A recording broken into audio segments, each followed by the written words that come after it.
Bismillahirrahmanirrahim. Assalamualaikum warahmatullahi wabarakatuh. Perkenalkan, nama saya Andi Muhammad Cesar, NIM 200301501007, kelas PJKRC. Kali ini saya akan mempresentasikan yaitu sumbangan indera terhadap keterampilan.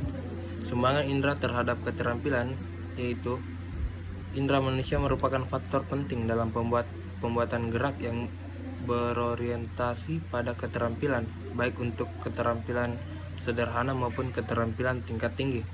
Fungsi dari indera tentu saja terutama berhubungan dengan sumbangnya terhadap keberhasilan gerak, sebab gerak sendiri merupakan hasil dari proses pengolahan informasi yang diserap oleh indera manusia.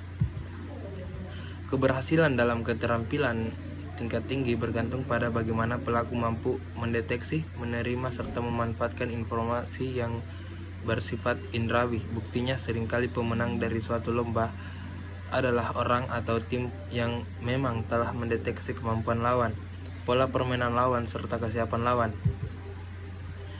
Yang pertama, sumber-sumber informasi indrawi.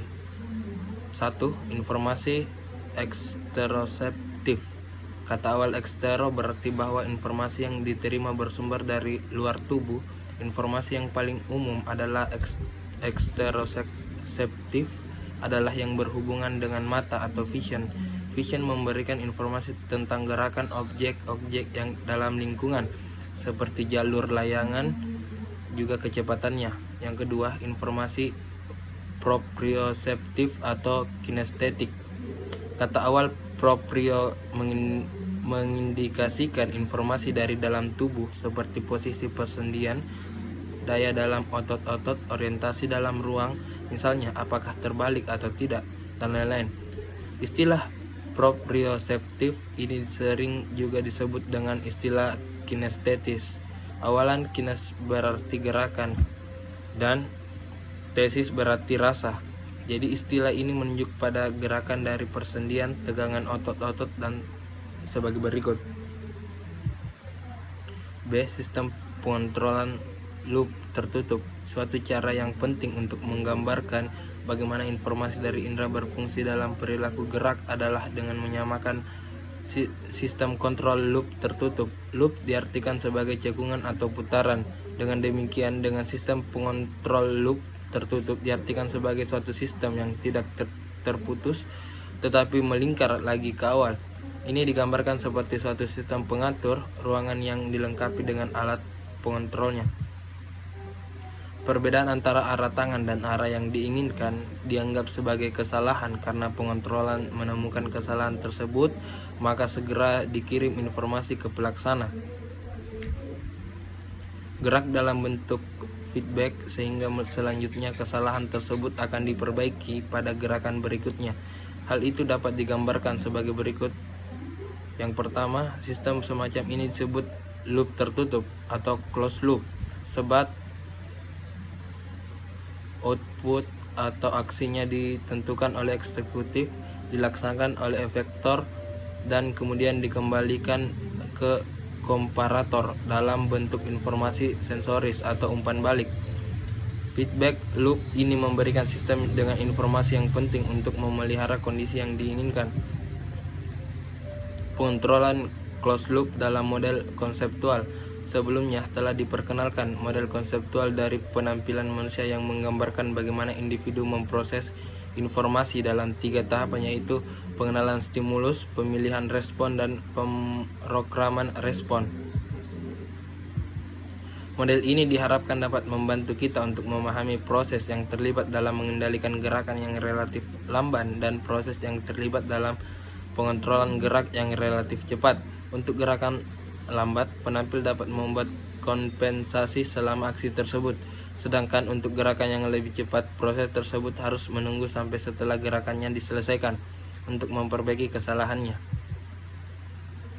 Keterbatasan sistem loop tertutup. Model konseptual yang diperlihatkan pada gambar sebelumnya berisi sistem pengendalian tertutup yang melibatkan 3 tahapan pengolahan informasi. Memasukkan tahapan tersebut ke dalam sistem merupakan keuntungan karena pengolahan informasi memberikan kelenturan dan pengontrolan gerakan.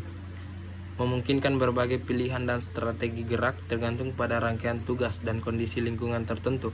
Sedangkan kelemahannya yang terutama adalah proses pengendaliannya yang amat lamban, terutama dalam tahapan pemrograman respon.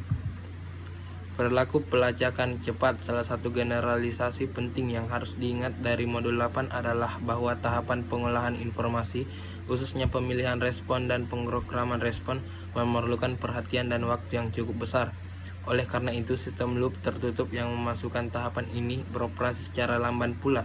Ingatlah bahwa tahapan pengolahan tersebut merupakan komponen kritis dari situasi waktu reaksi, di mana sebuah stimulus atau input mengharuskan adanya kegiatan pengolahan untuk bisa menghasilkan sebuah respon.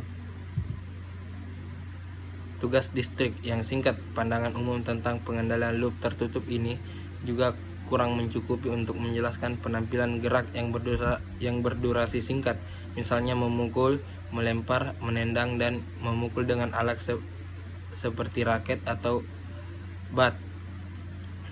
Ambil misal tugas pemukul bola yang dilempar pada softball atau baseball.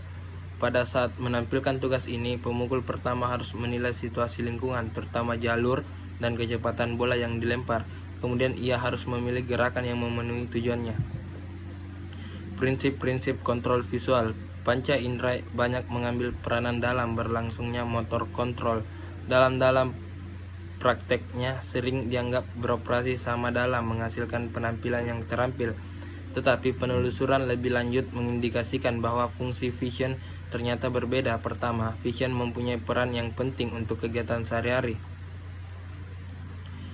Vision mempunyai peran yang penting untuk kegiatan sehari-hari, dan orang yang dihilangkan kemampuan visionnya akan mendapat kesulitan untuk berfungsi normal dalam dunia yang didominasi oleh fungsi visual ini. Kedua, vision nampaknya bekerja secara berbeda dari indera lain dalam mendukung keterampilan. Karena itulah vision pantas ditempatkan secara spesial. Yang pertama, dua sistem visual dalam kontrol gerak. Informasi visual dikirimkan dari retina mata melalui dua jalur yang berbeda ke dua tempat yang berbeda pula dalam otak. Berbeda ini digunakan secara berbeda pula dalam mengontrol perilaku. Kedua sistem itu adalah vokal sistem dikhususkan untuk mengidentifikasi objek, ambient system dikhususkan untuk mengontrol gerak. Yang kedua, kontrol visual dalam keterampilan gerak. Bagaimana informasi visual digunakan untuk mengontrol gerak, dan apakah faktor-faktor yang menentukan efektivitasnya. Terutama karena keduanya mempunyai fungsi yang berbeda, ya. Yang pertama yaitu focal vision dan gerak. Yang kedua, ambient vision dan kontrol gerak. Yang ketiga, optical flow. Dan yang keempat, peranan optical flow. Baik, sekian dari saya. Terima kasih. Wassalamualaikum warahmatullahi wabarakatuh.